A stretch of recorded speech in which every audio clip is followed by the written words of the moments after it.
All right, guys, so we're back. We're gonna leave off with finding our area now of this parallelogram.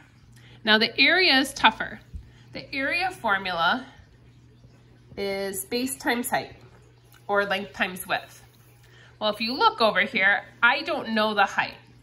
I know the base is 48. So that's my base, I know that already. But my height is this distance here, and I don't currently know that. So this is a little bit trickier.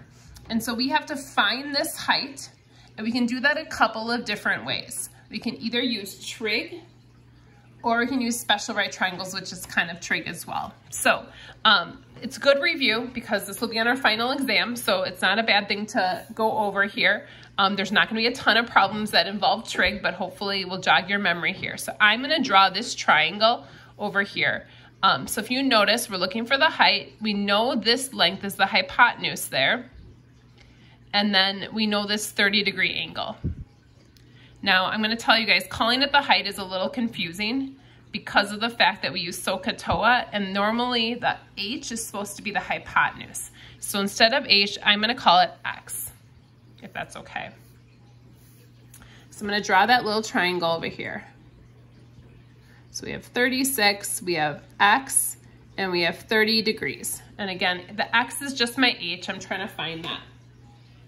So I, again, can either use trig or special right triangles. Now, special right triangles actually wouldn't be so bad here because this is the hypotenuse, so that would make this, I would find half of that, that'd be 18, and this would be 18 squared, it's a 3. So if you're okay with that, go ahead and use that. I'm thinking most of you guys prefer trig over special right triangles.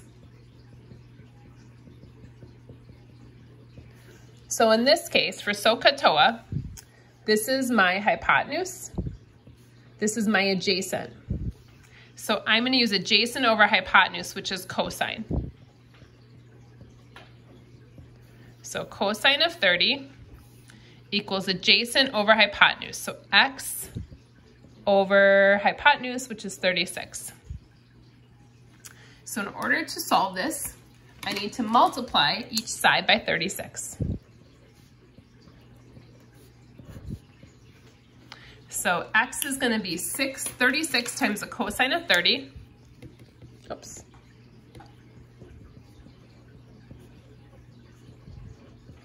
And so you need your calculator for that. And that's gonna end up being 31.2 is gonna be my height, or that X value. That's gonna be this value. Sorry, there. So now I know the base and height of my parallelogram. My base is 48, my height is 31.2. So again, like kind of thinking about this. So my base is 48, the height here is 31.2. So I need to find my area of that.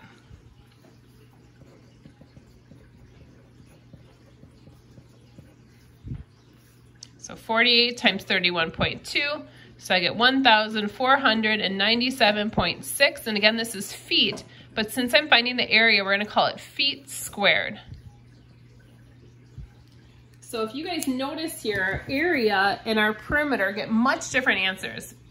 Perimeter here is 168, area is this really big number, but I get two different answers. Now I'm going to tell you guys, most of the answers our problems aren't this complicated. Having to use trig is not going to happen on every single question. So I just want to give you guys a heads up. That was a little bit trickier in order to find the area. So let's go to example 2. And then once we do example 2, I have like one other example for you guys. So we're going to do 3 total examples. So the next one asks us to find the area and perimeter of this triangle. Now in this case, the triangle we're talking about, hopefully it's obvious to you guys, but the triangle we're talking about is this dark one. The extra pieces here that they give us are kind of just supporting information. So we're trying to find the area here. So again, if this was my yard, I'm trying to cover it with turf, or it's your swimming pool and you're trying to get a cover for the top, whatever it happens to be, or a tarp for your tent.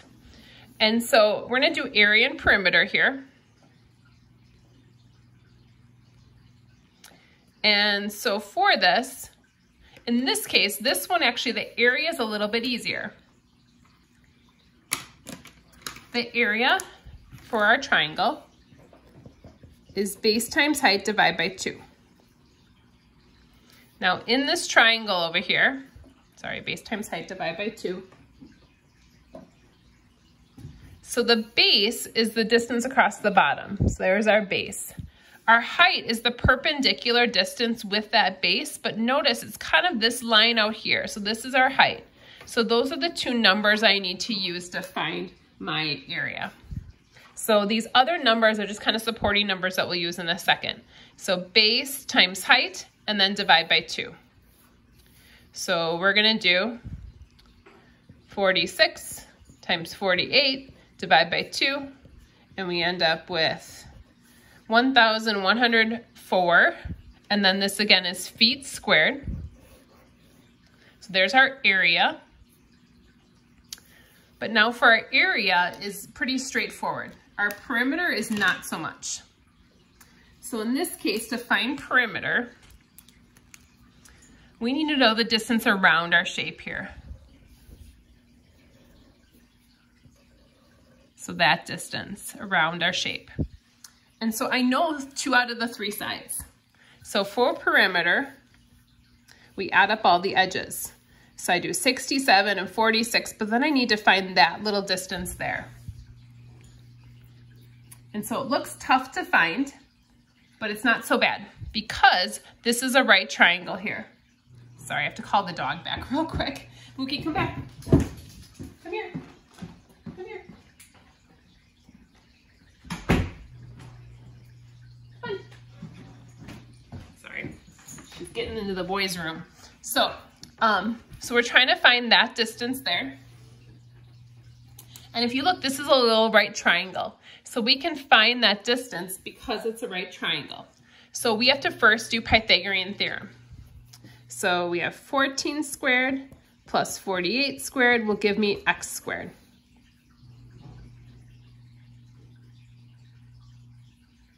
So we solve for x. We square these and add them together. We get 2,500 equals x squared. And then x will be 50 because I'm going to take the square root of that. So that's going to be this hypotenuse here. So that's going to be 50. Now in order to find the perimeter, I just go around the shape. So I'm going to add 50 plus 67 plus 46. And that's going to give me 163 feet for my perimeter. All right, so then if you guys could flip to the back side, and if you aren't doing notes, you'll just kind of follow along here. We're going to do one more question, which on the back side is going to be example 6. They say, oh no, actually we can't do this one, never mind. So we're going to stop for today. I realize this one is talking about a trapezoid. So our homework then is going to be listed here. We're going to do 3 through 27 odds. And then this is what we'll do next time. So we'll do those notes next time. So this is what's going to be due on Thursday. And then we'll work on this one next time. So again, this will be posted for you guys, and message me with questions. Again, if you're thinking about retaking that last test, you have to finish there's an email about that. So all the details of that missing work are in my email. Take care. We'll talk to you guys soon. Have a good day.